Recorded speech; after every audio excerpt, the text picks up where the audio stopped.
पटना में हुए फायरिंग मामले में हर रोज नया ट्विस्ट आ रहा है और अब ताजा अपडेट ये है कि किसी भी समय खान सर की गिरफ्तारी हो सकती है। खान सर जेल जा सकते हैं। खान सर की कोचिंग के बाहर भारी संख्या में पुलिस फोर्स की तैनाती है। खान सर की तलाश में पुलिस की छापेमार कार्रवाई भी जारी है। दरअसल मामले में खान सर पर आर्म्स एक्ट और हत्या की कोशिश में एफआईआर दर्ज हुई, जिसके मुताबिक खान सर के कहने पर उनके गार्ड्स ने फायरिंग की और अब पटना पुलिस की कई टीमें खान सर की तलाश में जुटी हैं। दूसरी ओर मामले में दोनों ही कोचिंग के छात्र आमने सामने हैं। ऐसे में पुलिस ने छात्रों से अपील की है कि किसी के भी बहकावे में ना आए और अगर प्रदर्शन करना है तो शांतिपूर्ण करें।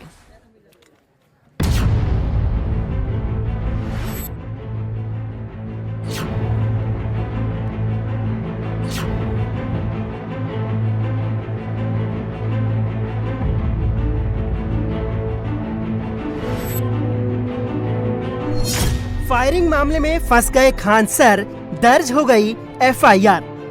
जिस तरह का लोग एविडेंस आएगा उस सबसे कार्रवाई होगी और इसमें जिसके ऊपर भी एविडेंस आएगा, विधि व्यवस्था या अपराध जिसके ऊपर भी होगी, उन सब पे सख्त कार्रवाई की जाएगी।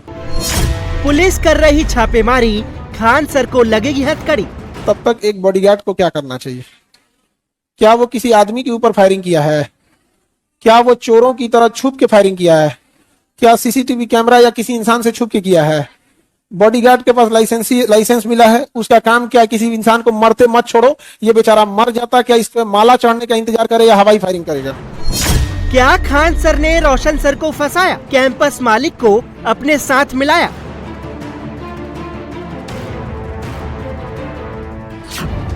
खान सर फरार है। पुलिस की कई टीमें खान सर को ढूंढ रही हैं। खान सर की कोचिंग के बाहर भी भारी फोर्स तैनात है और छात्रों से लेकर उनके करीबियों तक से पूछताछ की जा रही है, क्योंकि फायरिंग मामले में खान सर का दाव उल्टा पड़ गया है। जो खान सर खुद को पीड़ित बता रहे थे, अपने कोचिंग पर फायरिंग होने का दावा कर रहे थे, आज मामले में वही सबसे बड़े दोषी दिख रहे हैं। उन्हीं के 2 गार्ड्स गिरफ्तार किए गए हैं। दोनों के हथियार जब्त कर लिए गए हैं और अब खान सर पर भी गिरफ्तारी की तलवार लटक रही है।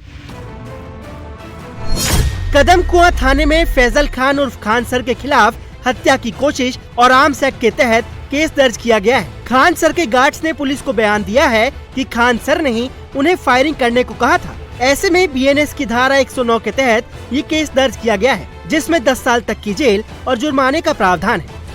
फायर होने के बाद जो 2 व्यक्ति जो वीडियो में दिख रहे हैं फायरिंग करते हुए, उनको पहचान करके उनको गिरफ्तार किया गया है और उनको भी भेजा जा रहा है। उनके हथियार जब्त करके फिर जांच कराया जा रहा है। आगे जो जांच में आएगा और उसके सबूत जो मिलेंगे हम लोगों को, उस सबसे कार्रवाई की जाएगी। जैसे मैंने आप लोगों को बताया कि जिस तरह का लोग एविडेंस आएगा उस सबसे कार्रवाई होगी और इसमें जिसके ऊपर भी एविडेंस आएगा, विधि व्यवस्था या अपराध में जिसके ऊपर भी होगी, उन सब पे सख्त कार्रवाई की जाएगी। दिल्ली के मालवीय नगर में फ्लोरिश होटल में हुए भीषण अग्निकांड के बाद अब दिल्ली सरकार एक्शन में आ गई है। सीएम रेखा गुप्ता के आदेश के बाद पूरी दिल्ली में अवैध निर्माण के खिलाफ अभियान शुरू हो गया है। दिल्ली के अलग अलग इलाकों में अवैध निर्माण पर बुलडोजर की कार्रवाई की जा रही है।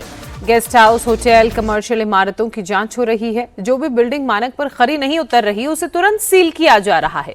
लाइट काटी जा रही है, नोटिस चस्पा किए जा रहे हैं। 1 जून से अब तक दिल्ली में 82 ऐसी संपत्तियां हैं जहां पर डेमोलिशन की कार्रवाई की गई है। 43 संपत्तियों को सील किया गया है। 150 से ज्यादा नोटिस और ध्वस्तीकरण के आदेश भी जारी किए गए हैं। इसके साथ ही सरकार ने दिल्ली में डिजास्टर मैनेजमेंट एक्ट लागू करने की मंजूरी दे दी है। अब अधिकारियों की भी जवाबदेही तय होगी और जो भी अफसर दोषी पाया जाएगा उनके खिलाफ भी कार्रवाई की जाएगी।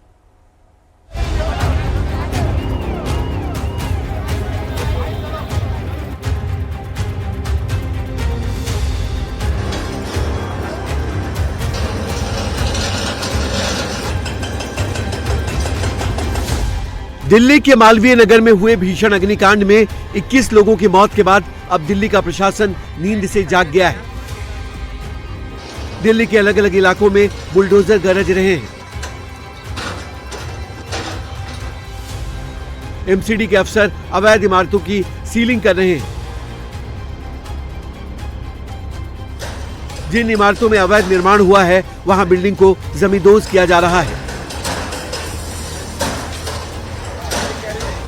जिस इलाके में फ्लोरिश होटल था वहां बुलडोजर गरज रहा है। दुकानों, होटलों के बाहर बने अवैध निर्माण को बुलडोजर से हटाया जा रहा है।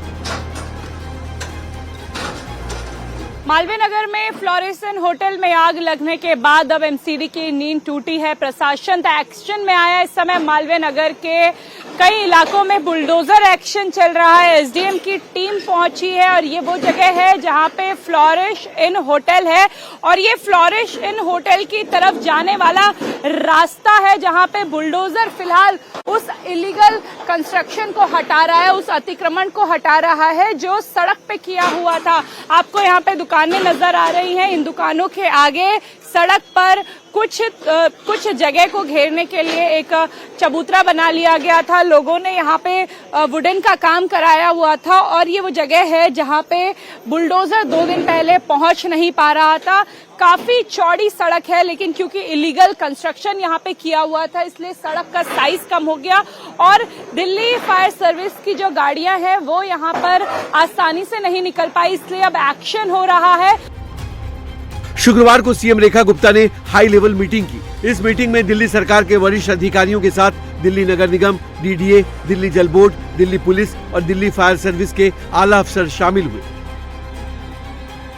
बैठक में सीएम ने लापरवाह अफसरों के खिलाफ सख्त कार्रवाई के आदेश दिए। साथ ही पूरी दिल्ली में G+4 से ज्यादा बनी सभी इमारतों को सील करने का आदेश दिया। कुकुर मुत्ते की तरह बढ़ रहे अवैध निर्माण पर लगाम लगाने के लिए G+4 के बियॉन्ड चल रही सभी कंस्ट्रक्शंस को म्युनिसिपल कमिश्नर को निर्देश दिए गए हैं। G+4 से ऊपर चल रही हर कंस्ट्रक्शन जिसमें 1 इंच की भी वायलेशन है उसे तुरंत प्रभाव से सील करने का काम तुरंत प्रभाव से किया जाए।